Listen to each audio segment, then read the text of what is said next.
मीठे लगते हैं। पापा ने क्यों लेकर आ जाए लेमन दे दो।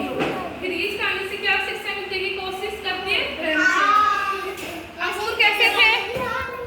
आप बताओ, अंगूर कैसे थे? खट्टे। खट्टे नहीं थे। खट्टे तो किसको लगते थे? लोमड़ी को। अंगूर तो क्या थे? और जंगल में कौन रहती थी? लोमड़ी। और बगीचा किसका था? अंगूर का।